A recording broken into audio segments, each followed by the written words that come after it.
Hello, welcome to the Claret and Blue podcast live at 9:15 on Saturday evening. It's pretty much 24 hours after Villa's humiliating, embarrassing, disgusting, pathetic defeat to Wolverhampton Wanderers at Molineux on Friday night.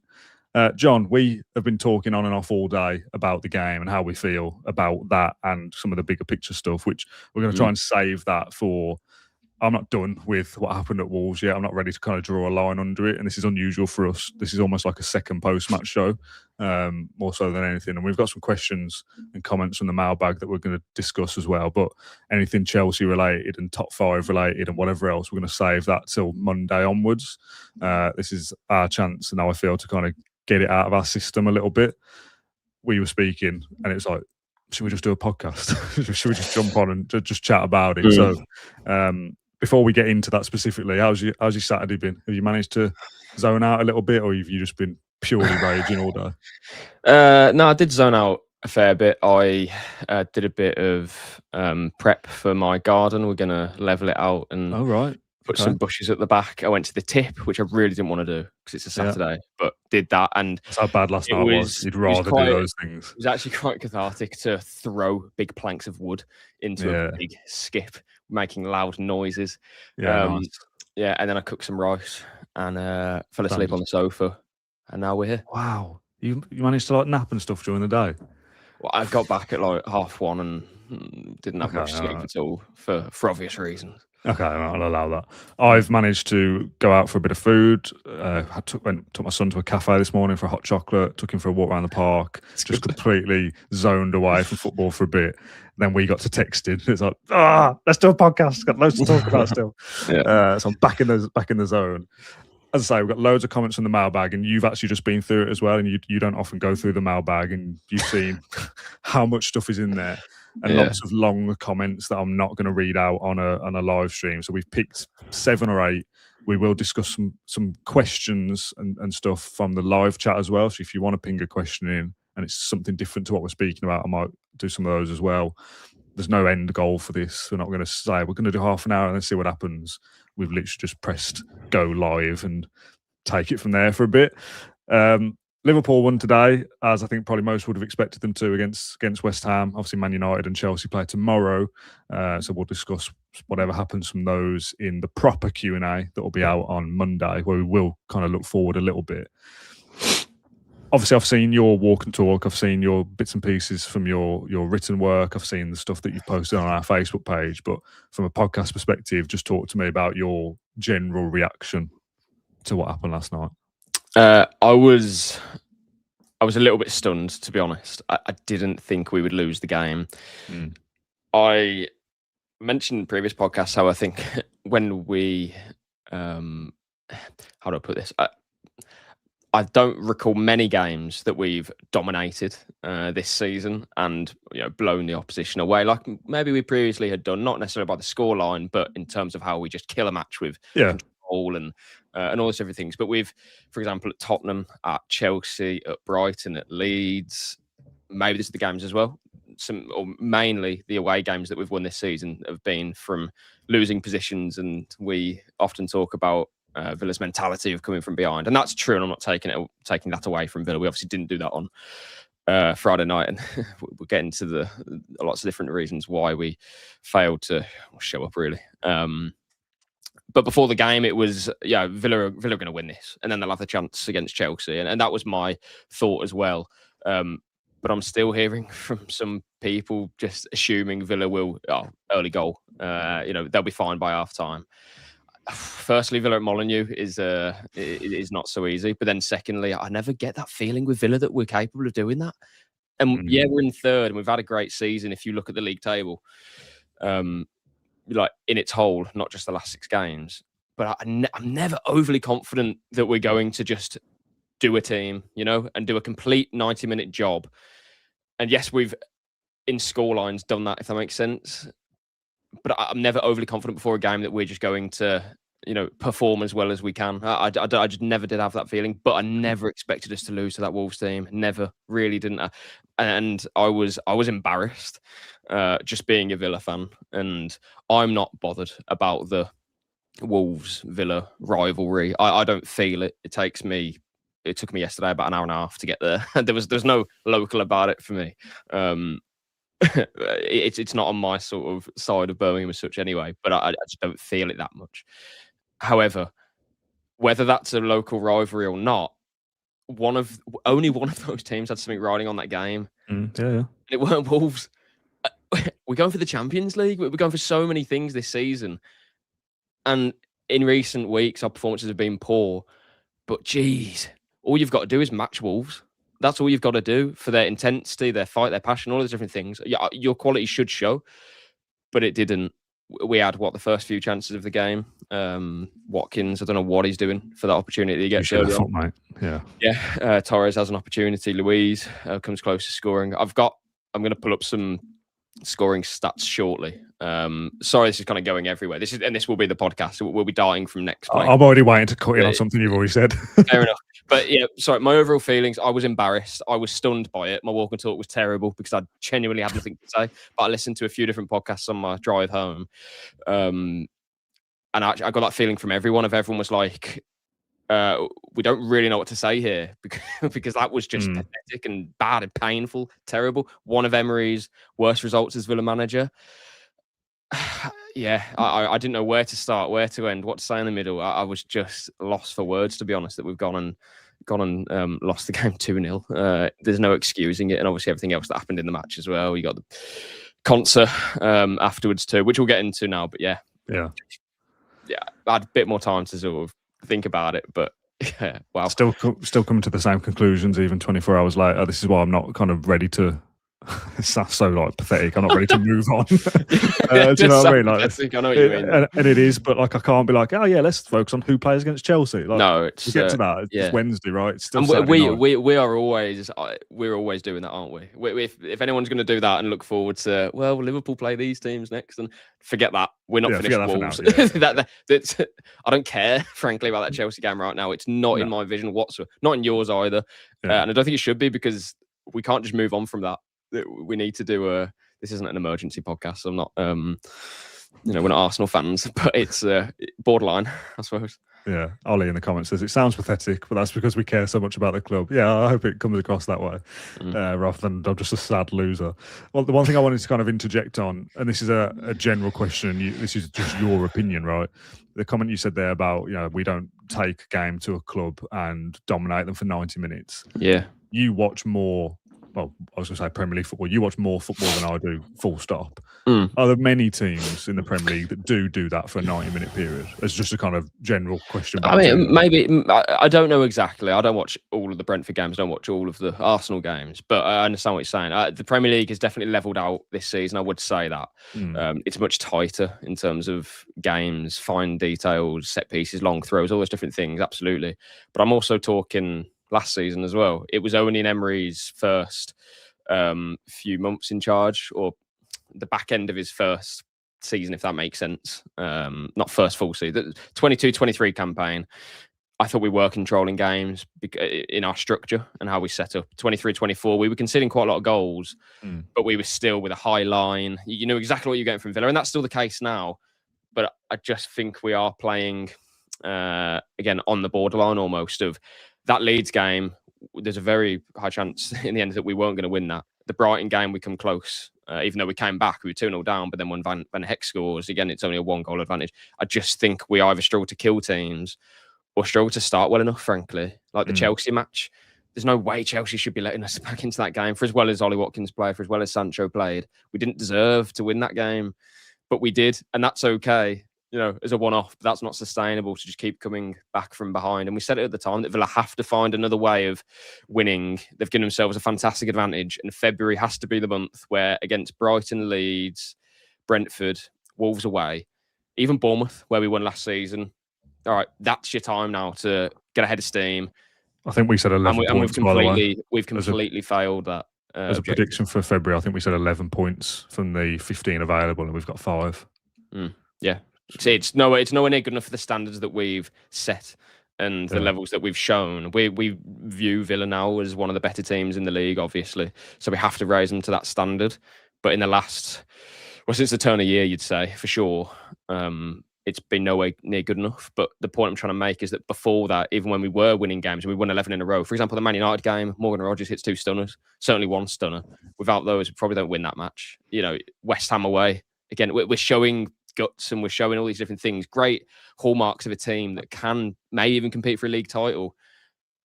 But you can't falter at home against, Brighton. I know we beat Brighton, but I mean, even that wasn't convincing, was it? That's an own goal in the 86th minute. Yeah. We scored 1 goal from open play in 6 games, is it? That's just nowhere near good enough. It's not. I'm going to quickly read you some goals, some goal stats, because where I'm... You text me, listen, I've got some shocking stats about goal scorers. I'm like, yeah, save it, mate. Tell me later. They're pretty basic, but I'm boiling this down to... Our attack is just seriously underperforming. And we've known this all season to a point, because Morgan Rogers has bailed us out a few times. But our defense... to be fair to him. And Buendia, yeah, that's true. But we also know that was never going to be sustainable.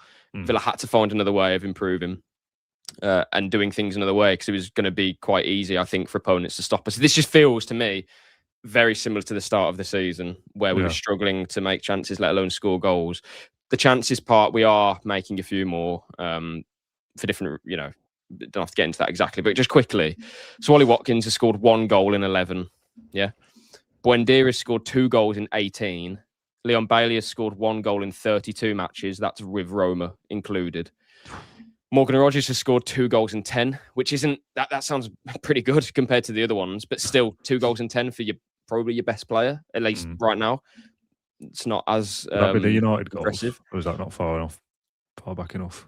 No, I think he scored I can't quite remember, but I was just sound like he scored a brace and then nothing in the other. No, there was no.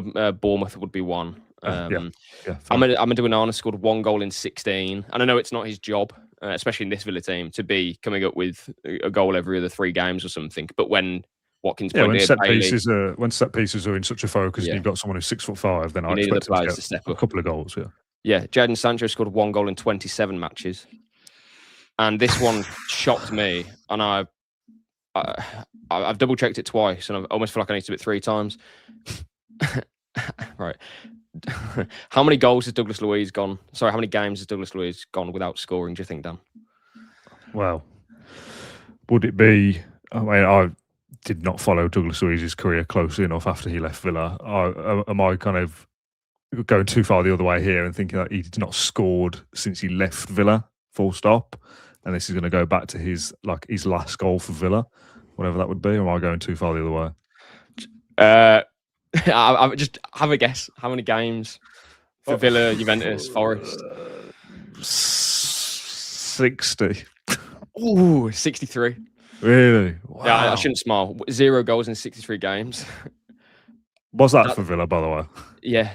That was when we beat Forest 4-2. So over 2 years ago was his last goal. He didn't score for Juventus or Forest. No. He scored in the FA Cup, didn't he, for Forest? No, played in the FA Cup game. Did he score for Forest? Else my my research is in the bin. Not that I'm aware of. I just think goals, none of those players are in any sort of confidence whatsoever. I mean, maybe Morgan Rogers is, because that's kind of how he plays, and he plays on instinct sometimes, and he can make a moment that's all about nothing. But Watkins is shot. Buendia looks shot. He was really poor against Wolves. Bailey's been terrible, I think, in the last few matches. And Sancho scored against Fenerbahce.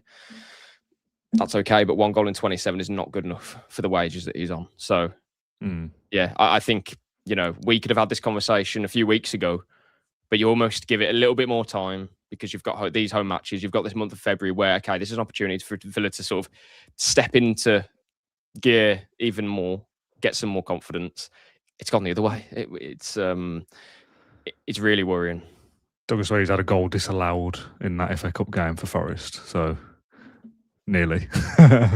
Well, he nearly scored against Wolves, didn't he? But it's not me picking on Douglas Luiz. It did shock me though. But the point being that none of those players, when they step onto a pitch, I mean, apart from maybe a couple, but Sancho, 1 goal in 27. Watkins, 1 goal in 11 for a striker who's supposed to be putting in the back of the net. Luiz hasn't scored in over 2 years. Bailey hasn't scored for how many games is it? 32. Buendia, 2 goals in 18. That's a long time for a team who are trying to finish in the Champions League and are 3rd at the moment, trying to win the Europa League. I can't imagine we have any sort of confidence, and we're playing like that, aren't we? Defensively, we've improved, and that's good. But going forward, good job, isn't it? Yeah, we picked up a couple of points. If we hadn't improved defensively, well, and still the goals we conceded yesterday weren't good enough. But in a general point of Bournemouth, if Luca Dean doesn't literally turn off, we'd probably keep a clean sheet in that game and maybe go out and win it. Newcastle down to 10 men. There's reasons why we've conceded 3 goals there. But going forward, it is a major concern. 2 late goals against Leeds and Brighton, both set plays. And set plays are important, right? But before that, we haven't scored.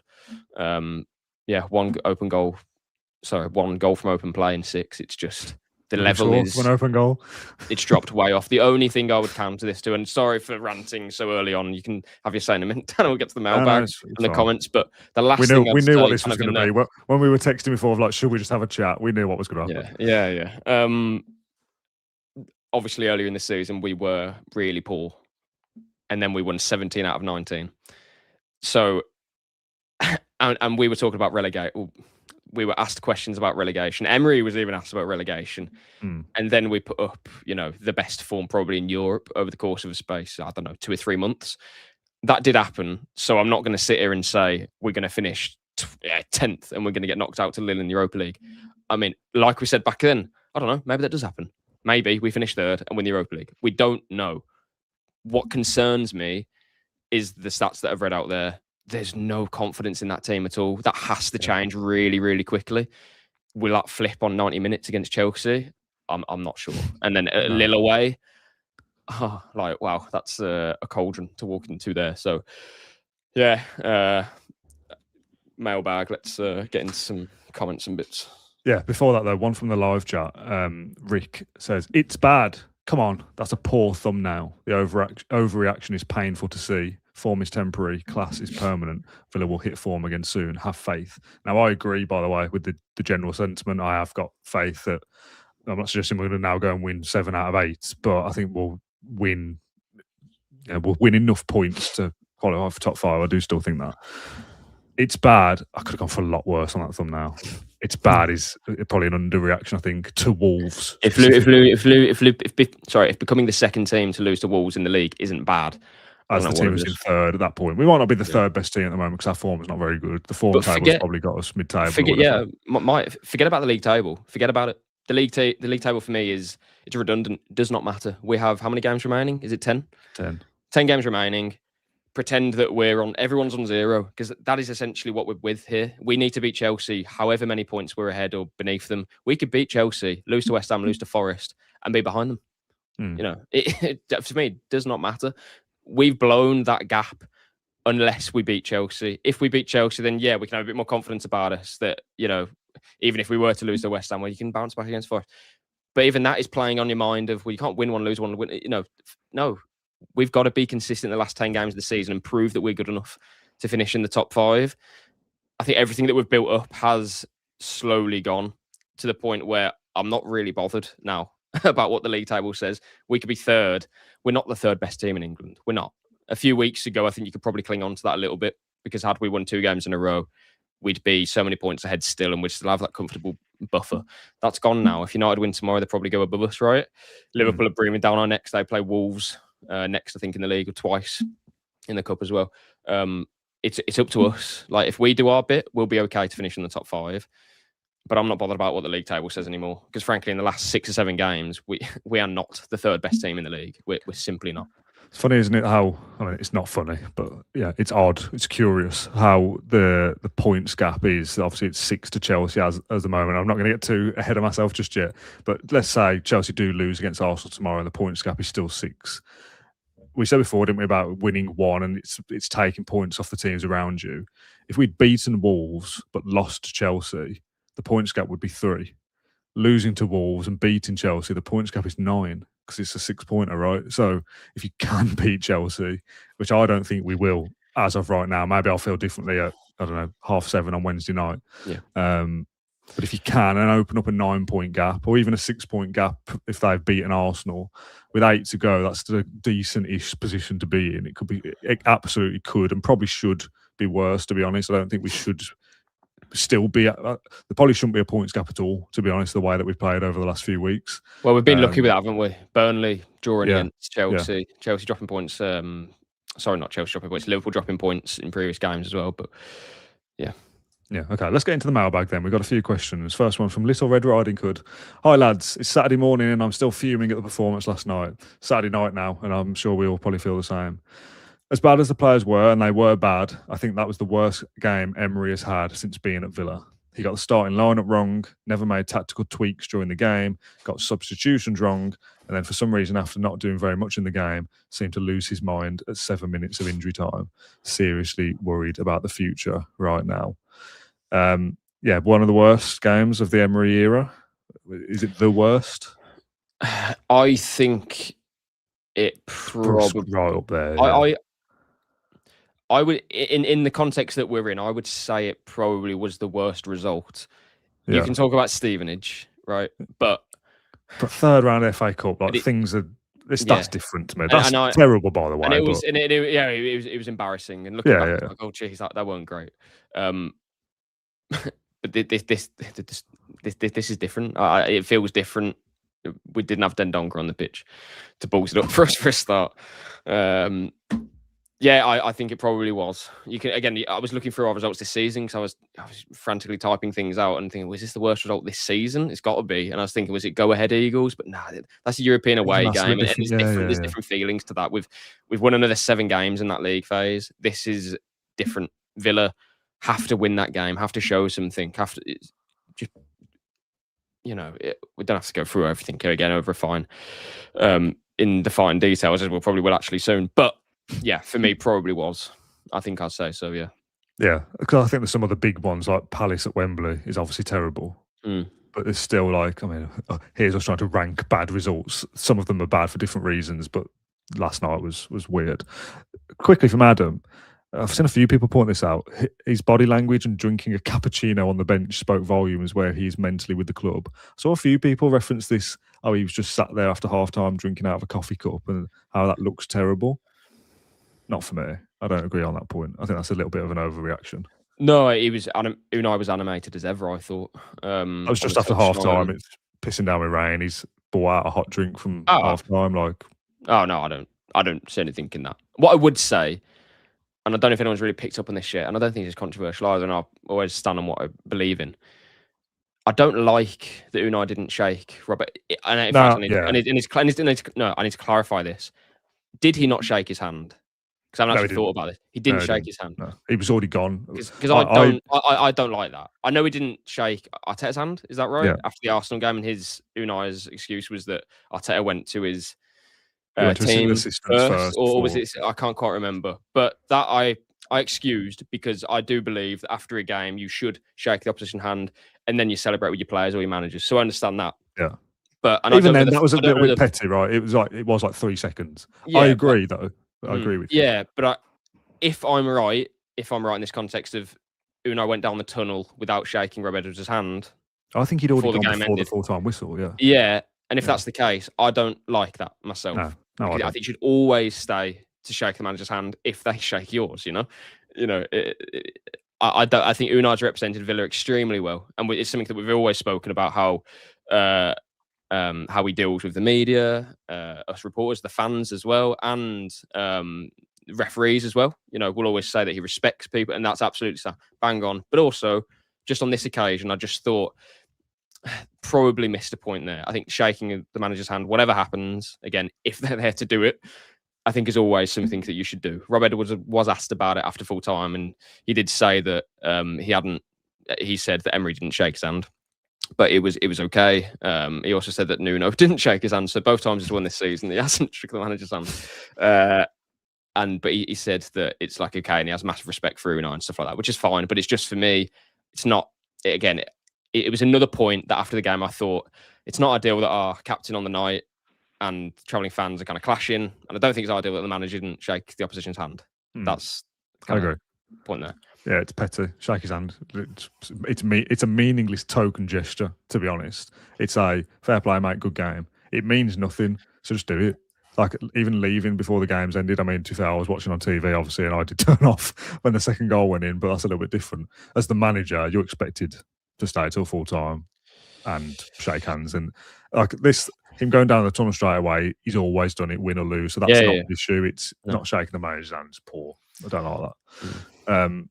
Let's do the Contra stuff. We haven't got a mailbag one. That was one in the live chat.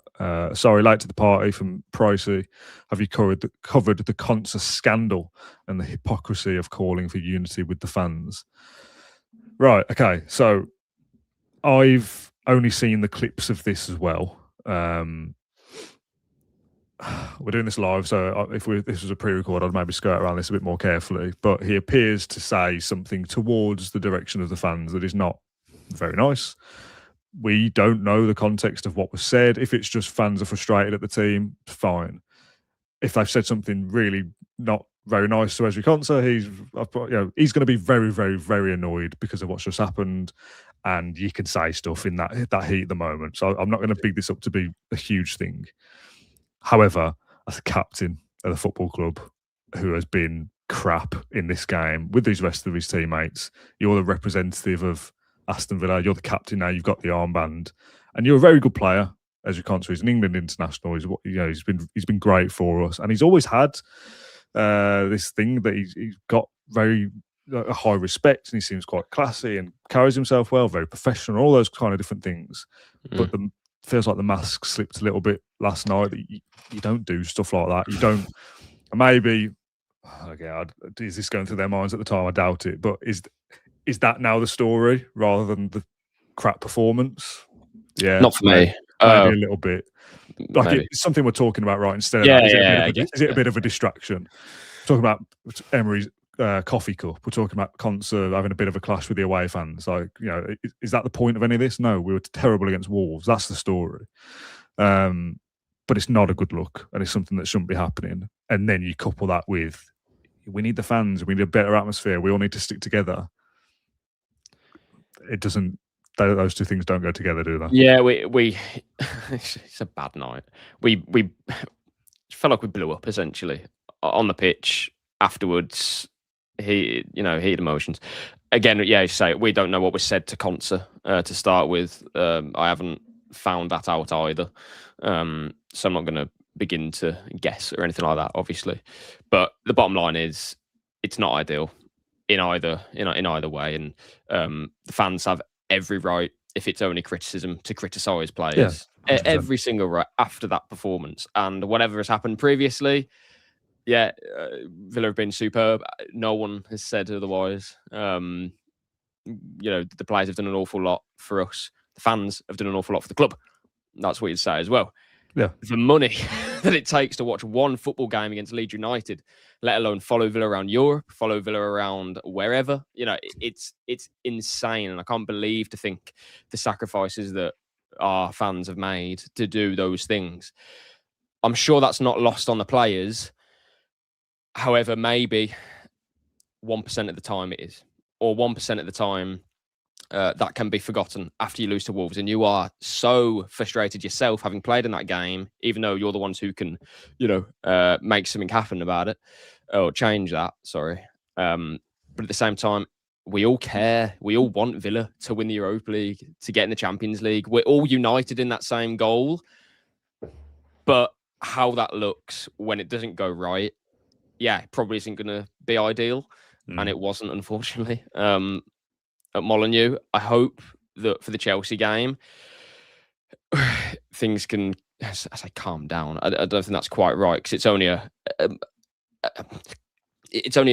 moment right after the match, and those things can happen. When was the last time that happened at Villa? We seem to happen all the time previously.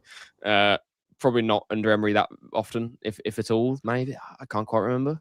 I mean, we didn't speak about it after Leeds as well, but there was something with Konsa on the whole end, wasn't there? So it happened the game before as well. Yeah, no, but not like a. That was slightly different, but yeah. Yeah, and you've seen some players, kind of shouting back at the crowd to be like, "Oh, calm down! Like, stop getting on our backs! Like, we know what we're doing," sort of thing, as well.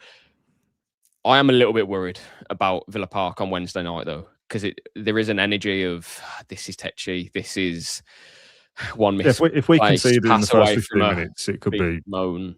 Yeah. And that's from me as well, because again, we're all so bided to this goal, and we know how much it means as well. This isn't just I don't know, Man United trying to get back in the Champions League, because if they don't, they could spend £300 million again. If we don't, we're not in that situation. This really is a it's not do or die. That's not that dramatic whatsoever. But at the same time, for the club, it's paramount of importance that we get back in the Champions League and also win a trophy. So yeah, there's a lot for us to go at for the rest of the season. Unity is needed, but equally, if results aren't happening and fans are paying big money for matches, home and away, what are we expecting to happen? You know, it's these things will happen, and I said it for a long time, and I'm not bringing this back to ticket prices, but goodwill is quickly eroded when Villa aren't either in the Champions League, when Villa aren't playing well, when Villa in 5 years maybe don't have the best manager in my lifetime. We look back and think that, we were there for all of those games, and yeah, fantastic nights that we've had and shared. But the fans have been there. They've, we've been on this journey. I say we are. You, other fans who've been there in Europe, go to all the away games. They're there, backing the team all the time. So, yeah, it's just a shame that it all came to a head, really, at Molineux, of all places. Similar to when I think it was in the Cup that West Ham lost to Wolves early in the season. Jared Bowen went over and had a few words with their fans as well. So, yeah, I hope we can all sort of move on with it. Again, don't know what was said to concert, but yeah, it's just got to move on quickly, really quickly. Yeah, you need that game to just be a massive kick up the arse. This isn't now we go and beat Chelsea. Forget that for now. Well, you can't allow this to be to become the beginning of the end. You have to stop the rot. Just quickly, sort of like hardly a bit something of an insight anyway from after the game. We were told in the press room that Emery's obviously not happy, as would be expected anyway. But I would say that when he came in the press conference, he was pretty relaxed actually, and I didn't expect it. I've been in all but one of Emery's press conferences, I think, post matches anyway, and when he's irate and when he's not happy. This wasn't one. He was explaining himself, trying to articulate things, and sometimes he will reveal a bit more than what you expect him to. For example, he said a month ago, I was dreaming of winning the Premier League, and I picked my head up thinking like, this was never it was always, we're not contenders, we're not thinking about that. You're the ones who are asking me the questions about the Premier League. But he admits after losing to Wolves that he was dreaming about it a month ago, and now we're calling for unity. Like, it changes very quickly, football, right? But at the same time, Emery and his kind of persona, he was happy to take questions from the media. He was happy to talk. He was happy to reveal things, about his emotions and how he felt then, how he feels now. But then it struck me that he called for the fans' help. And he's done that in different ways. And he's spoken about, thank you to the fans for being here and for following us and being on our journey, all those different things. And again, goes back to my point earlier. He's always quick to mention those things, and that's fine. I mean, it's good, sorry. But then the way that he almost appealed for support on Wednesday night, and we've done a podcast, obviously, we've done about the 1897 group, the club officials and Emery himself. They want the atmosphere to be bigger and better and bolder for these last games because they know that they're in a fight now. And yeah, he's called on the fans to show up on Wednesday. I say show up, we will show up, but to be the 12th man and really push the team over the line if possible. But it just doesn't chime well when, you say your captain, there's verbals there, the form that we're showing, the results we're having, the performances that we're giving in. It's hardly conducive unless it goes like kind of full circle. The fans understand that they really need to play the part to be the push that Villa need. Because if they're not, we're probably not going to see much against Chelsea. Maybe it goes the other way, There's a comment in the live chat from Nick Knack New. Says, what's going wrong? You're third in the Premier League. Third in the league isn't that bad. Obviously a non-Villa fan, which is always interesting, the kind of outside perspective that obviously don't follow every minute of the club, and we'll just see Villa with a 6-point gap to Chelsea as it stands and go, oh yeah, it's going pretty well, isn't it? Like, did you expect Villa to be third at this point at this stage of the season? Yeah. And no, probably not. And I think if you'd have said take away all the context of form. If you're about to start March 6 points ahead of sixth, you go, yeah, right then, I'll take that. That's a good position to enter the running with a fully fit team that's in form. Yeah, of course it is. With a team that's missing players and is out of form, it's a hang on for dear life situation at the moment. And I said it on the post match yesterday, and maybe people skipped over that, maybe they didn't. We are relying on Tielemans and McGinn to come back to save the season, basically, and hope that there's enough time to still save the season, basically. Yeah, and I think there's parallels to last season in a way of we had a poor start to the year, drew to West Ham, drew to Ipswich, lost badly at Palace. We won 8 out of 10 then? We're not going to do that now? No, well, I don't think so, but the point I was going to make is that you have Rashford come in, you have Asensio come in. That for us needs to be McGinn and Tielemans. So we have that as well. To be fair, it's probably 36 minutes into this live podcast. That is something we should have mentioned earlier. Those players are coming back, and that does need to rejuvenate us. It has to rejuvenate us, and I think it will to a point. There's a question in the mailbag actually from Chunk. Says, any idea on when that would be? McGinn and Yuri. Is there a chance we're getting into the territory where one of them is rushed back because we are desperate? No, because McGinn's not far away anyway. You'd like to think. That's what I mean. Like we're saying, like, it might be like the Europa League game for McGinn. Is there a chance it's Wednesday? Like just give him 30 minutes because we're like, we could do with a bit of a lift. I wouldn't have thought so. I think it's always been Chelsea previously was always the kind of the earliest. It doesn't look like that's going to be the case unless something changes. I don't know. But the first leg of the Lille match, at least in the last 2 weeks, has always been the earliest start date would be presumed. So McGinn might only be out for one more match, and that's something to be happy about, I suppose, if nothing else. But just to quickly go back to the question of your third, Villa won't be third in 2 weeks' time. Villa might not be third in 24 hours, sorry, but Villa might not be in the top 5 in 3 weeks or in 3 games or whatever it is. If they don't improve quite dramatically, that's the point we're making. And not to be so dramatic here, but there is a situation where Villa are like 5 points off Brentford after Wednesday night. Brentford play at Bournemouth. We play against Chelsea. I don't think that would be the case. However, it might be. We're looking over our shoulders a little bit then, aren't we? Because then it is genuinely you play West Ham, you play Sunderland. Nottingham Forest. 2 teams that are scrapping for their lives. They need points. We need points, but we're not scrapping. We look shot. We are out of confidence. I saw a comment earlier saying, John, it's not confidence that's the issue. It's lack of quality. I understand. I agree to a point where I don't think we do. I've mentioned before, I don't think we can consistently count on Buendia. I hope that he shows the form he showed earlier in the season, in the final third of the season, would be okay then. Bailey as well hasn't shown his level whatsoever that he showed a couple of seasons ago, or part of the season before. But the point I was trying to make is that even with the quality that we say is possibly limited compared to our rivals, you can make up for that with some confidence. A confident Sancho is a better Sancho than without confidence. The same goes for Watkins. It's an obvious thing to say. But my point is that whatever the quality is, the confidence is also really low. The goals, the output, it's worryingly bad. That needs to change. I don't know if it will, because again, in the last few weeks or some, what have we got to work off here? Again, I'm not going to read the numbers out, but we're not talking 1 goal in 10, 1 goal in 8 for some of those players. It's 1 goal in 30, 0 goals in 63 for 1 goal in 28, 1 goal in 32. Those players are not walking on the pitch thinking they're going to score goals.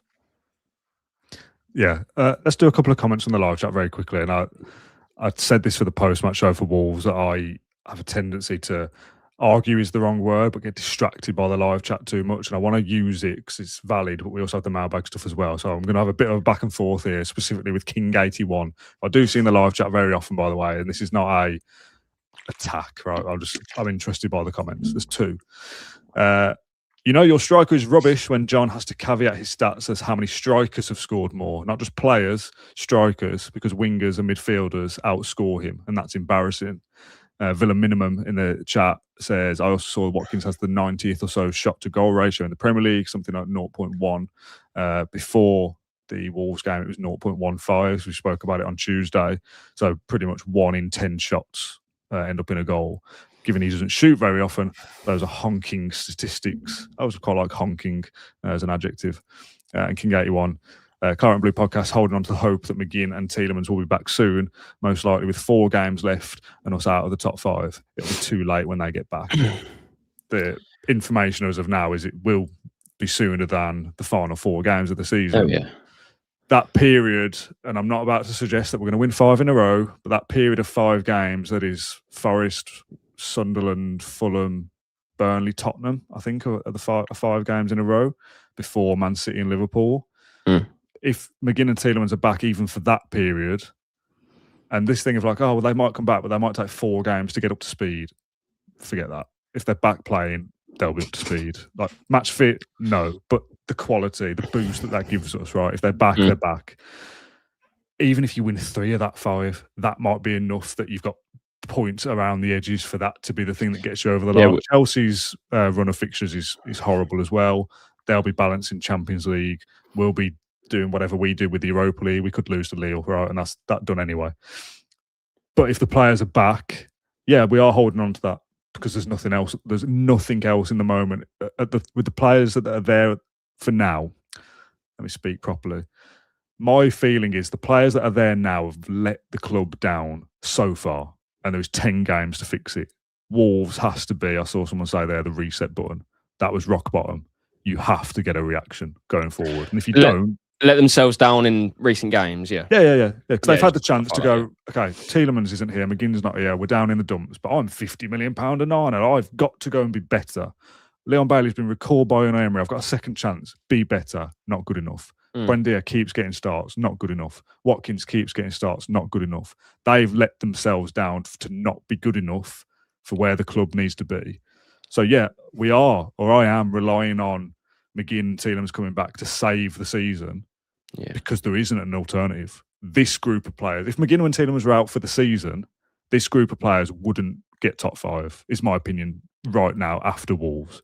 We beat Chelsea and it's a 6-point gap. That's different, right? But I don't think we beat Chelsea tonight because we don't play. But if those players come back and they've got 7 games to play, I hope that they provide the boost to get us the points we need. That is what's in my head. Yeah, whether I'm deluded or whatever is on the comments to decide. we're missing one of the best holding midfielders in the Premier League, who is going to be out for the season. But we're also missing our most creative player in Youri Tielemans and one of the better midfielders in the Premier League. John McGinn is our captain and has been proven clearly a player doing some leadership. Yeah, and I think that was quite striking. It was a lack of leadership as well against Wolves. I feel like we were sort of waiting for the next player to do something. That was another issue. Just quickly to go back to the point about judging Watkins against the strikers. The only reason I mentioned that, one of the reasons, is because if other wings have scored more goals than Ollie Watkins, they wouldn't have scored those goals playing as Villa's number 9 with the limited chances they get in as 1 point. But then also, it's just to compare against his position. We wouldn't be signing a winger to play up front in Unai Emery's system, like Marlon, for example, left because he's not the number 9 that Emery wants. So yeah.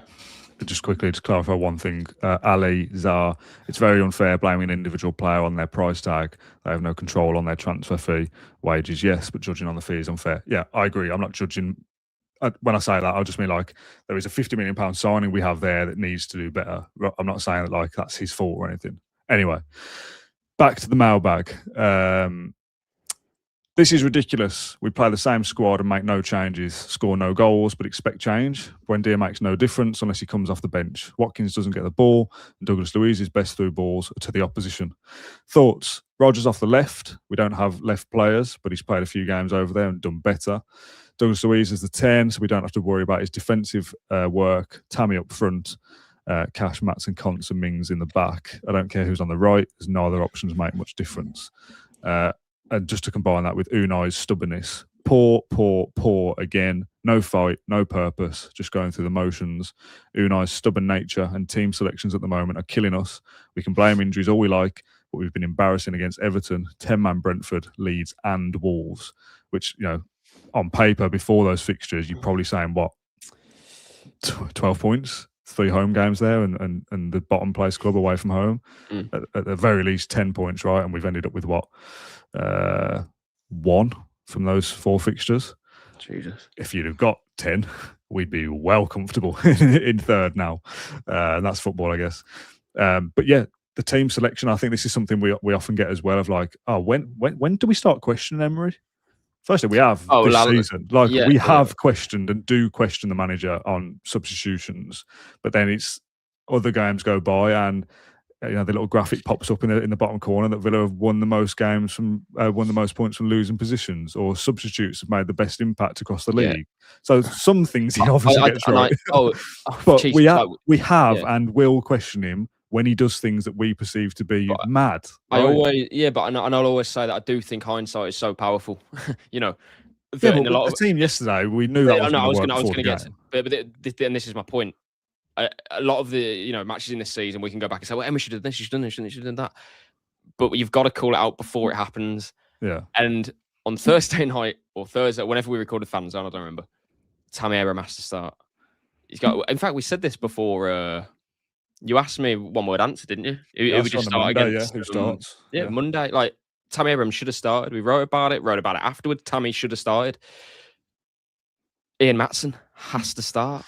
Yeah, and would we have won the game if that happened? Obviously, we will never know. But we felt that was the better chance. Emery, who is a Premier League manager, and manager, by the way, he knows more than us, right? You look at that and go, "What are you thinking, though?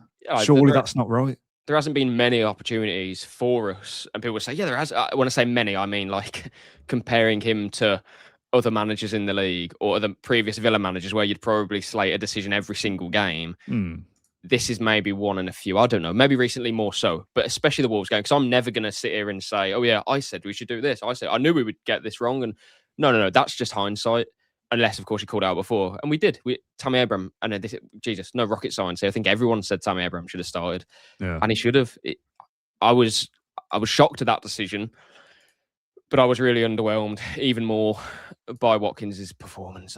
He's struggling badly, and I think it's got to the point where it would probably benefit him not to be playing right now. And I also think it would benefit Tammy to be it would benefit Villa as well, possibly, but benefiting Tammy to be rewarded for the goals that he's scoring. I just think it sends the right message. Ollie Watkins knows he's under threat. Like, yes, he's playing games, but equally, he knows he's not performing very well. He knows that Tammy is, yet he's still playing. I don't think that sends the right message. I think you need to bring Tammy into the fold now, and that is as much that Tammy deserves it and that Villa need it, as it is, Ollie, you come out and whatever it is that's, permitting you, or not allowing you to play your best football, maybe you can get it back afterwards. And as I said before, some of his better performances this season. I've come off the bench, Watkins, but I can't believe the finish that he at least the technique he was trying to apply to that opportunity when the ball comes across him from Rodgers. I can't believe he hasn't hit that with his left foot. Yeah, I almost stood up thinking, what are you doing? Like, this is a perfect chance for any striker at the top level to take it across. Ollie Watkins takes that on his left foot and cuts it back across the goalkeeper with pace. Any forward would do that, but he's just thought about it too much and tried to. I don't know what. It's almost like he's flicking it with the outside. Isn't it? We know what he's trying to do. He's trying to hook it across, but it's just, I don't know where he's thought that from. No, so Harry Kane might score that, but Ollie Watkins ain't Harry Kane. Harry Kane would score with his left foot across goal, bang, like without even thinking about it. But that's Harry Kane too. I'm not going to compare them, but I mean, so would Adam Armstrong for Wolves, to be honest. It's just Ollie really does need to improve, and we've spoken about reasons why his numbers have dropped off. I do think involvement over the course of the season has been limited in terms of Villa's play, but when he does have the chance, he needs to take them now, and he's not. Yeah. As a bit of balance or some positivity from Steve Staunton's Sun Cream. Do we need a bit of realism and perhaps some positivity? We're third in the league, and even if the worst happens and we lose many more games, we are still very likely to qualify for a European competition. And while I wouldn't think it's a sure bet, we have a good shot at getting to a European final this year. In 28 years of supporting the club, it's never been this good. Why should we be in the top four? Why should we even compete as European contenders every year? We are competing in a stat league, and we are one of many trying to do well. I'm enjoying the ride, shouldn't we all be? I think if this is after we've just drawn away at home to West Ham, somebody even slightly better than that. I don't know. Fulham. Yeah. I think you go, yeah, you know what? Like, it's not perfect. Like, yeah. You know, no, perspective is good, but not after last night. I No. can't. No, I you agree with the sentiment, but why should we compete for the top 4? Because we've amassed the 4th most amount of points under an Emery over the course of 3 years. We are on paper still statistically the 4th most successful team for points earned over 3 years. Why should we even be competing as European contenders? Because we've got one of the best managers in world football, and we've got we pay. We don't. Sorry, just quickly. We obviously are restricted in the transfer market, but we pay wages. By the way, we pay a lot of big wages. 7th highest wage bill or something. It's up there. Yeah, I think it's is it 11th? I think in Europe, I think it's 11th. I think with the players that we've got and the manager that we've got, we should be a top 6 club every season.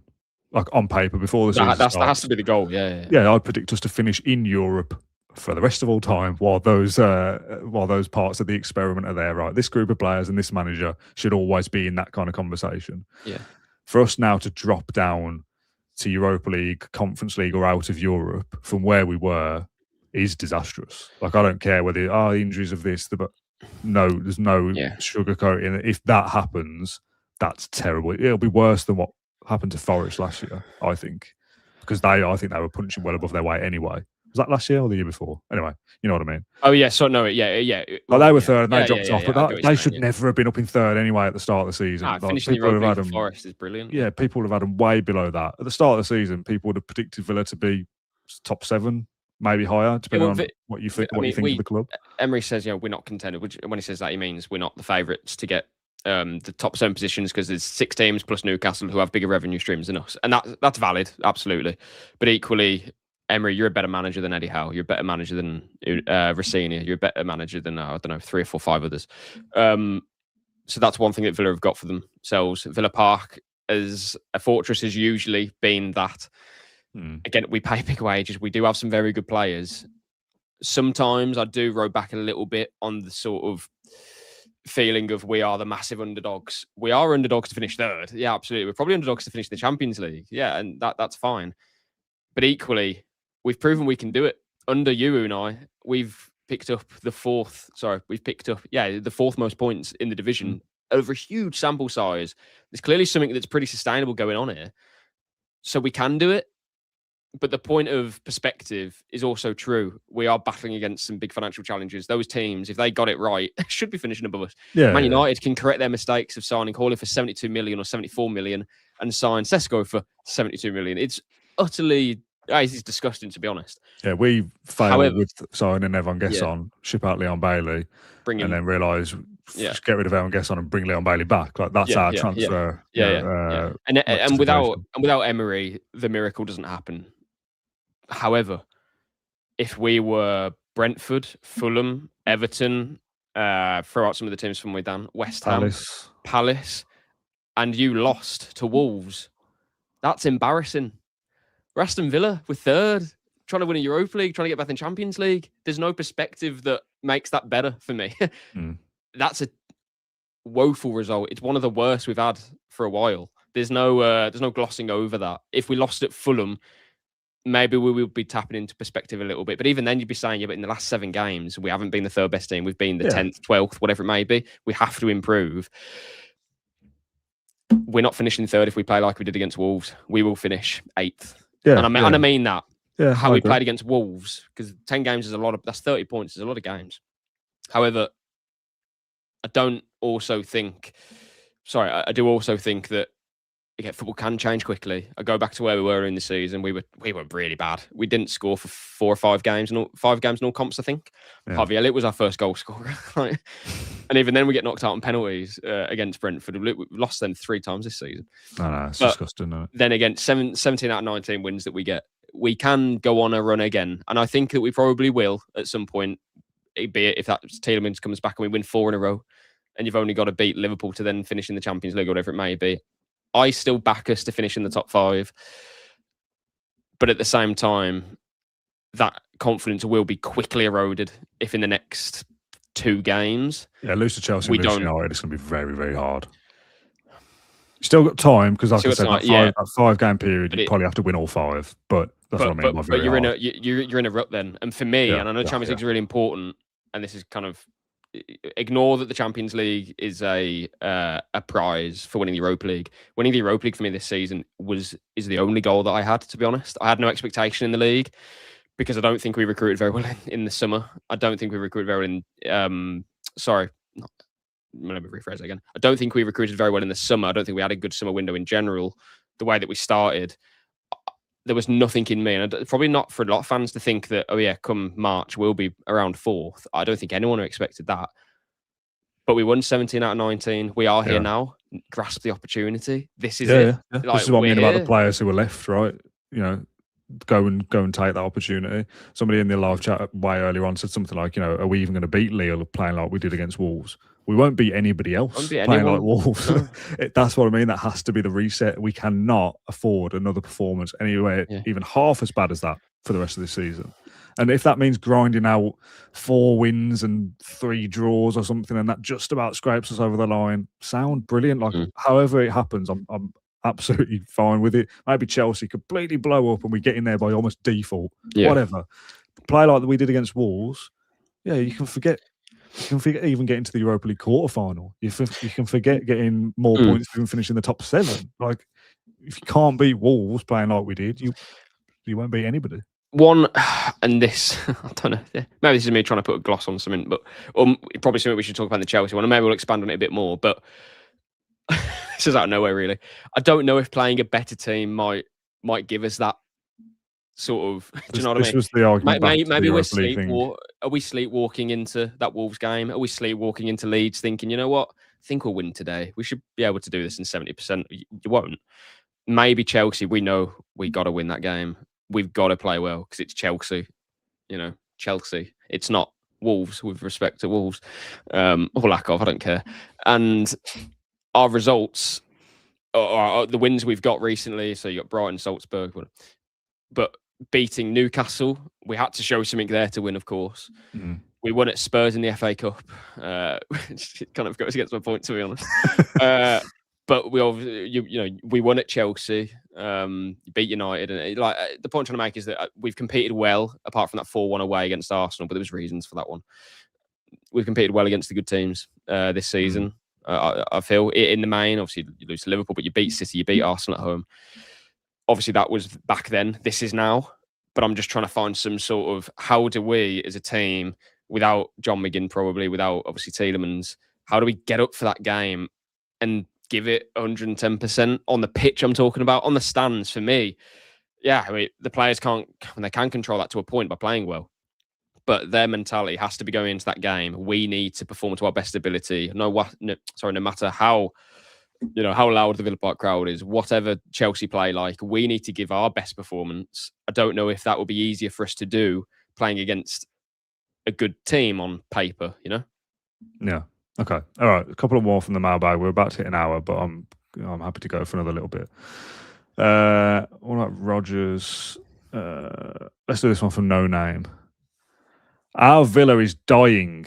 We are an embarrassment to this league, and by sheer luck, we managed somehow to puzzle together a winning run in the autumn.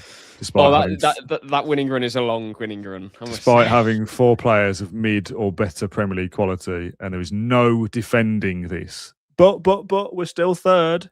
Yeah, for 1 more week. Next week we will start to drop, and we are becoming the new Tottenham. If there are no drastic changes, we will be in a relegation battle next year. No, I think we've got to. Not for me. We have got to calm down. We're like, I don't mean that in a patronising way, by the way. Everyone's valid. Everyone's opinions are valid. But I do think, firstly, that winning run was. That was an epic winning run. One was like nearly a club record winning 15 run. Games. The part I do agree with, is something we mentioned earlier about we're 3rd. Forget that. I don't care that we're 3rd. It doesn't matter. I don't care that we're 4th or 5th. Like, start fresh against Chelsea, win that game, and move on. That's the way we have to think about it. And then you can look at the league table after Chelsea if you like, and think, 9 points, or maybe it's only 6 points if they beat Arsenal. Who knows? But we've got to also contain ourselves here. It's been a bad few weeks. It was at the start of the season, and again, we've shown an incredible amount run of form, as we did last season as well. Like, we've got it in us to win 5 games in a row at some point. It's just that we have to call out that Wolves was terrible, one of the worst results under Emery's era. we move on Wednesday, hopefully. But we couldn't do a podcast just jumping from a post-match of Wolves was bad to right. So Chelsea, we can move 9 points ahead. Like no, we have to debrief this because this was not good enough, and people have got things to get off their chests as well. Me more than anyone, clearly. Yeah, you wanted to do this. Yeah. From Dave in Essex, what's happened to Rodgers? Is he being tapped up for a big summer move? I was having a bit of a chat with Bardell yesterday, and we were talking about some different bits and pieces. And I'd said, even Rodgers, he's been quiet as well. And he said something like, Rodgers is one of the ones I'm not blaming. I said, well, I'm not blaming Rodgers, but I think he's the guy, right? He's the player who can win us games. He's the one that we're saying, oh, what's he worth? 100 million? I want more from him. Then I want more than 2 goals in 10 games. Like, he's been quiet at the moment. Is it his fault that we're not playing well? No. Everyone's got to pull their weight and do their bit. And if he's our best player, we need our best player to do things that win us games. So I want more from him. Now, is that him having his head turned by a potential summer move? No idea. Is Wednesday a dress rehearsal for him to go and join Chelsea and he plays out of his skin? To be honest, whatever. If that means Villa win the game, fine. Whatever it takes, right? Yeah. Go on. What do you think of Rodgers? No, I don't think he's been that bad. No, he's not bad. I just want more from him. Yeah, and that's valid. But I think we can. I know you didn't give this point, but I just think sometimes we can jump from our expectations of a player, and maybe they're underperforming a little bit, or maybe even more than that. But then it's like he wants out. He's done then, isn't he? It's not that at all. He should have got an assist for Watkins last night. And Watkins scores, Rodgers gets an assist, and we're like, oh, their connection's back. And we probably win the game. Yeah, they're confident. Things change very quickly. And we're not talking about Rodgers' head turning or anything like that. And I don't see that anyway. I don't see a player there who's down tools or anything like that. I think it would be, and like we said in the previous podcast about Anana, I think there's a time and place to sort of criticise players individually. And at the moment, that is Ollie Watkins. He's not playing particular ways, not taking his chances. And again, I think he needs to be taken out of the team for his own good. Luca Dean, I don't think he's having a good time of it. Buendia was very poor against Wolves. Bailey has not been at the level at all. Even if people think that he's my favourite player, I say he's not been playing well whatsoever. Just make the record straight. But Morgan Rodgers, don't look at and think like, oh, that's the worst he's been playing. We've seen worse from Morgan Rodgers. Yeah. And we've also seen better. I'm not in that sort of camp of he's done here or anything like that. No, not for me. Okay. Next question is from the love child of John Townley and Leon Bailey. Great. Genuinely. I've recently come to the conclusion that as a club, we are far too nice on the pitch, in the media, etc. With everyone consistently blaming the PSR rules, the Premier League, the media constantly putting us down, injuries, etc. Why haven't we created a siege mentality, an us versus the world scenario? All the best teams and managers in the past have done this. Fergie, Mourinho, Pep. I think this approach would have made the team more physical and harder to play against or bully, and also get the team and fans united against an enemy. Apologies if this is a bit long-winded, but feel our mentality needs to be raised and addressed properly and not brushed under the carpet like previous questions. Now, I think this is an absolutely valid point. And we did the very first Claret and Brew episode at the start of the season was, we want Villa to be tougher, right? We want Villa to be stronger, more physical, get in people's faces, play the game. If that's what modern football is, surrounding the refs to try and change decisions, we've got to do a bit of that as well. I don't particularly like it, but if that's the game, that's the game. I do agree with some of this, and I think there was a comment in a game I was watching. I don't know what it was. It might even have been the Wolves one, and the commentary team said something like, "I quite like it when the referee doesn't, makes a bad decision because it gets the home crowd up for it because they all feel like they've been wronged." We've had this experience in the past, right? You have a crap referee, or I remember Peter Schmeichel time wasting when he was at Leicester, and he became a bit of like public enemy number one for that game. And it's like this stadium hates that individual. And that lifts the mood, right? Yeah. I agree with this. Why haven't we done that? What seems to be the problem, online at least, is Villa fans do this, right? We go against each other. We butt heads. We find ways to disagree with each other. And I'm not blaming the fans here, by the way. Do not get this twisted. But we should be together, right? When we go to that stadium on Wednesday, it is Villa against the world. It's the the corrupt Premier League doesn't want Villa in the top 5, so we have to stick together. And I think in the stadium that will be the case. Social media is very different. Legally, I don't think we can say that. No. That was me reading a comment just over there, allegedly, etc. But do you know what I mean? It should have that feeling of we are proper down in the dumps about this past couple of weeks of Villa, but it is still in our hands to go and win enough games, and we will finish in the top 5. So we have to stick together. No, it's kind of like the point that we made earlier about the Consta thing. None of this is ideal. But we know it's come out of a place of passion and want and desire to do the right thing for Villa. And again, the players are the only ones who can change that on the pitch. Fans can have an impact on that to a point. But ultimately, we all want one thing. No one's wanting the manager to get sacked. Do you know what I'm trying to say? Like, this isn't Gerrard when half the fan base is thinking, you know what, I'd rather we didn't beat Southampton with that Jacob Ramsey goal because it was a crap performance and frankly, I want him gone. It's not that. This is a completely different situation. So yeah, we are all in it.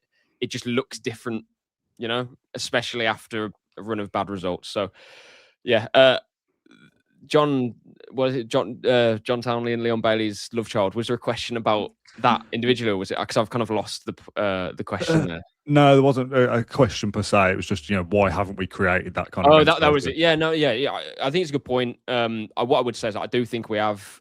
I mentioned this earlier. I do think we have shown some really positive ingredients of strong mentality coming back from losing positions. The away wins that we've had this season, again, largely have been as a result of going from behind and winning them from. But then there's the other things like that Tammy Abraham goal that was ruled out with the Leon Bailey, the ball going out in the corner, which probably was the right decision in the end. Out a few weeks later, the players weren't surrounding. They weren't kicking up a fuss. Yeah, does that make any difference? Probably not. But the optics of it, the fan base goes, "Oh, this group of players care, right?" And if they don't, is it? And this is just a kind of a rogue point. Is it because of the way that we play, and that we're trying to? Well, we're always trying to be calm. We're always trying to. You've got Emery on the sidelines, and I understand it. And I think again, it's got us this far. When he's it's not good on the window that I've got here. Let me. Here we go. Oh. That's not good. You shouldn't be allowed to press the buttons, John. What's all that about? But when it's like, you hear the whole end of here, everyone else kind of being, don't go back or whatever. Yeah, and then no, just chill out. Let's stay level. Let's keep balance. Let's be that's kind of a different point. But the main point of it's not, and I want this to be kept very much in the context of what I'm saying, but it's not bums off seats football. It's not electric. It's not passion necessarily. The way we do it is it's calm, it's control, or that's how it's supposed to look anyway. Yeah. So that doesn't lend itself to fire and do you know what I'm trying to say? Yeah. Go with that. So I think maybe as a result of that, when either the decision doesn't go our way or whatever it may be, naturally it is more of a rather than a reset decisions, we're going to play again. Yeah, a little bit. That isn't a criticism per se. It's more of an explanation for me, as I think maybe why we are less boisterous on the pitch. And in fact, we're more sort of... Do you know what I mean? But then I've always felt that that comes from the manager, right? You often see dogs look like their owners or vice versa. Clubs are in the image of their manager, right? So however the manager acts is how the players act. Arteta is a bit of a fool or whatever, so his Arsenal players are the same. And I don't want calm that. And composed. Yeah, that's what his players are. But then Emery switches clicks a switch and changes and goes mental over 7 minutes of added time. So Emery's got that fire within him as well. Yeah. So the players should also be able to display that level of fire as well, I think. You should do it more often. But do we have the players to be that? I don't know. I don't look at Sancho and think that... Yeah, if you're in the trenches, who is that Louis? Is that fight with you? And all this has to be kept in context of what the hell was Wolves. This isn't Villa over Emery. This isn't Villa over the season. But do you know what I mean? I don't want this to be kind of clipped up, or not clipped up, but taken as like, oh, these guys don't think that we've got enough fight in us. Look at us, we've won this many games. Like, we absolutely get that, but we need to see something else in these next 6 games compared to the last 6 games. That's kind of the point we're trying to make. But yeah, I think possibly there's definitely something in that. But at the same time, I don't think we have to flip us completely and think, oh, we have to be nasty now. Maybe we need to show a bit more of that, possibly. But equally, when we've won 17 out of 19 games, I don't recall us being particularly nasty, and that was the reason why we got over the line. A lot of it was just, I say lots of different things. You can't boil it down to one specific thing, can you? But yeah, I didn't look at that as one main reason that is because that's why we've been successful. But There's always things you can add to yourself or add to your team, I guess. Okay, 2 questions to end then, because this is dragging on a little bit. I fear we're going to hit like 90 minutes, and that's probably a bit too long. Big Dave, are we actually surprised by how the last few months have gone? You can't bring back Bailey, Buendia, and Louise, players not deemed good enough at one point, and then expect our good form to continue. Yeah, I think there is a part of that is correct. What did we really expect? As we've said before, and this today is not the thing of we've had injuries and you take 3 players out of any team. We all know that. I'm not going to go over it a million times. But we've replaced them with players that we don't think are the level, but expected them to still be at that level. Like, no shit, they haven't been. I think we said the drop off can be expected. We've lost 3 key players, but as you say, there's enough there though to beat Wolves. There's enough there to at least get a point out of 10-man Brentford and not lose to Everton and all those different things. So yeah, it's valid. But did I expect us to be in this position? No, I didn't. I think we'd get more. I thought we'd get more points out of these games, and I thought we'd put up better performances. And I think that's kind of the crucial thing. I always, we were never going to win 26 games out of 29 or whatever, like we'd won 17 out of 19. Yeah. But I did think we'd show a bit more in our performances, and I didn't expect me to be this, concerned with what I'm seeing. I didn't think we'd only score 1 goal from open play in 6. Like, especially even with if we were.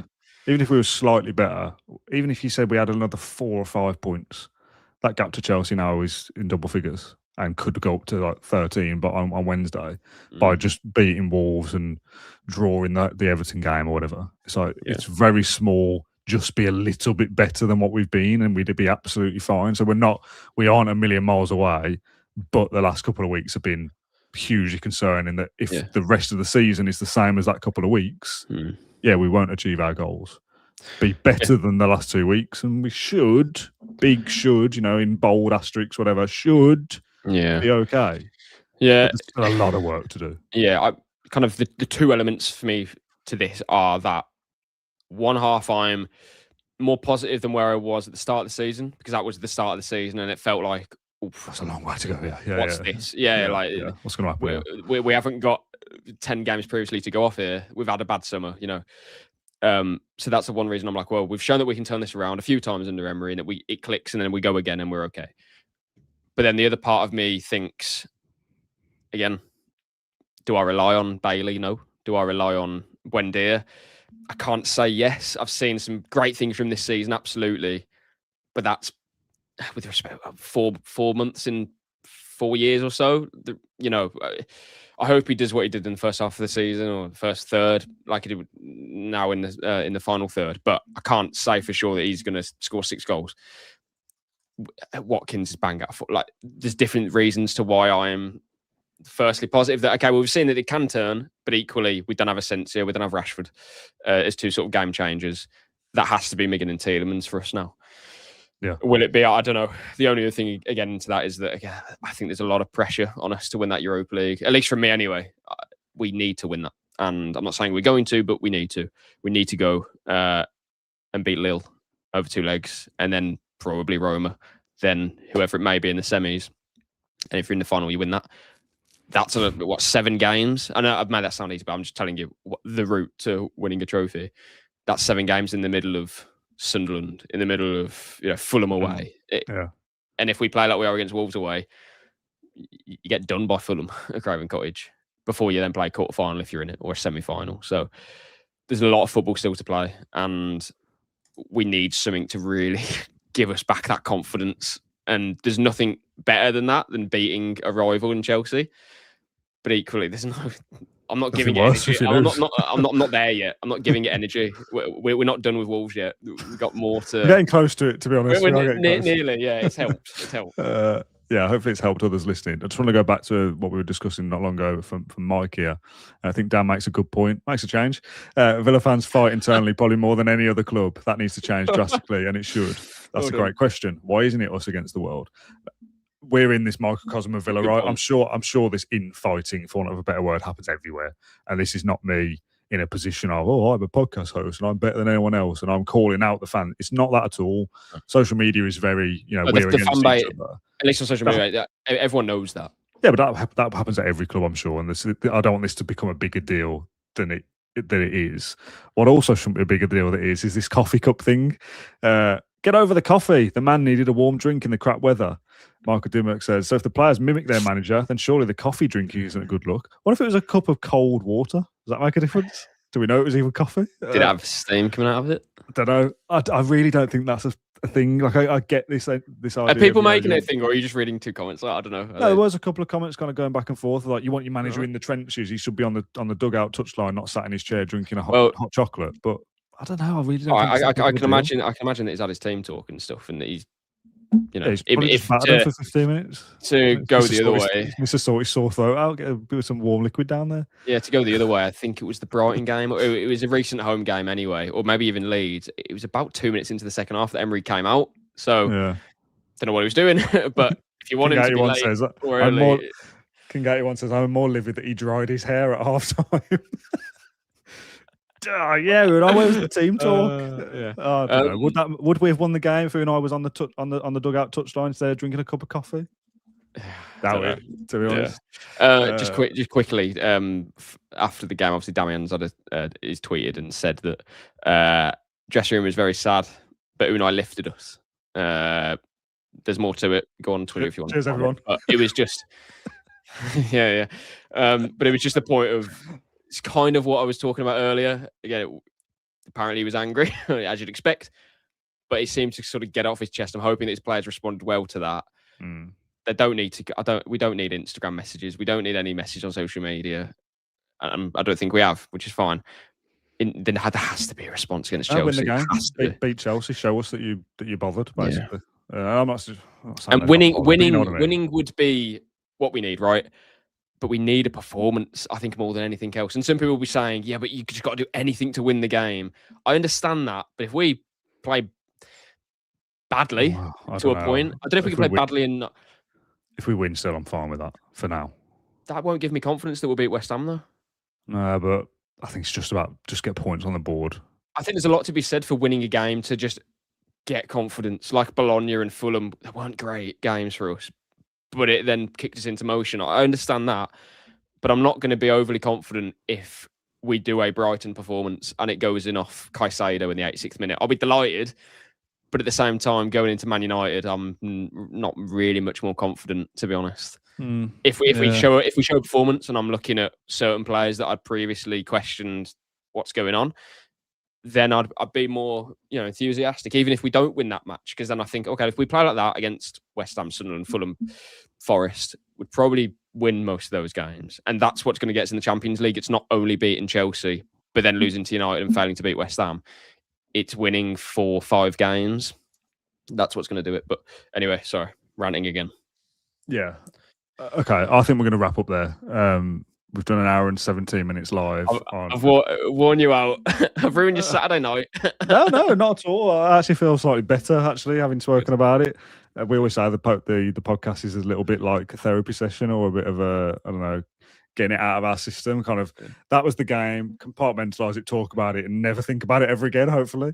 And that will feel way better if we beat Chelsea. And are we gonna? Right this second, I don't think we will. But as I said at the very top, lose to Wolves and beat Chelsea, the gap is 6 or 9 points. Yeah. Beat Wolves and lose to Chelsea, and the gap is 3 points. So in a roundabout way, we're on course to do it the right way. If you can only win one, John, which would you rather win? You'd rather beat Chelsea, right? So yeah, let's hope and pray. Fingers. We should leave a phone number at the bottom, and that's like the hotline. If you do have night sweats and it's 4 a.m. That's the mailbag, right? Dan will pick the phone up after caring for his toddler. Definitely not. So that's not coming about. But no, the mailbag is the great place to vent. Oh yeah, mailbag. Yeah. Boy, John, you and I have seen some venting in that mailbag over the last 24 hours. Which is good. Hours. And I must say, for the comments that we haven't read out on this one, we hope to read out on the next one. But there's so many, it's very hard. But we do take them in, and trust me, we read through all of them. We take them all on board. If your comment isn't read out, the likelihood is that it probably will be on the next one. The only thing I would say, the only thing I would say is obviously for a podcast, like although longer is sometimes better to explain your point, condensing it if possible would probably be easier to sort of read out to keep the show kind of down less than 1 hour 20. But Yeah, Well, please do continue to send them in, is the point I'm trying to make. Yeah, we basically wanted to split the next few days pre-Chelsea into 3 parts. Post-Wolves, that was tonight. Any other business will be Monday. And then pre-Chelsea will be before Chelsea. And then obviously the post-match Wednesday night. So we've kind of got 3 shows over the next few days, including tonight's, that are kind of have a little bit on defined sections, if that makes sense. So hopefully people have kind of got Wolves out of their system a little bit. Or not. Or not. We won't kind of. So basically, the point is, when we talk on Monday about other stuff, it won't be like, Wolves. "Oh, Wolves was crap. They won it." Like that's all in the past now, to a certain extent. So yeah, hopefully people have got something out of it. If they have, please do get in touch in the comments. If you enjoyed it, not enjoyed it, as long as your comments are respectful, then we'll take any kind of feedback on board or any criticism. If it's John, Dan, you're a tit, probably just get deleted, won't it? We'll consider half of that. Yeah. I'll consider one half of it, you'll consider the other half, and we'll get to some kind of conclusion. Right, we will be back on Monday morning with a general Q&A. So keep firing stuff in the mailbag if you want, but there is a lot in there already that we're going to get to. Throw it forward. Tuesday, yeah, we'll be talking specifically about that Chelsea game and the build-up to, and maybe we'll get Kendrick involved in that one as well. Okay, John, thank you for joining me for an hour and 20 minutes of Aston Villa chat at 10 o'clock. It's got to be one of our longest. On a Saturday night. Yeah, I think so. I mean, how mad is that, right? We just got battered by Wolves, and we did a big post-match show last night, and when we've done an hour and 20 minutes on a Saturday, when we'd never do an extra episode like that for any game. We just felt like we had to, didn't we? Things needed to be said here. Yeah. Okay. All right. We will see you next on Monday for the Claret and Blue Podcast Q&A. John, thanks for joining me. Thank you very much for joining us in the live chat tonight or on catch up, whether that be YouTube, Spotify, Apple Podcasts, or wherever you are. Hopefully you enjoyed the show. Right. We'll see you Monday. See you later.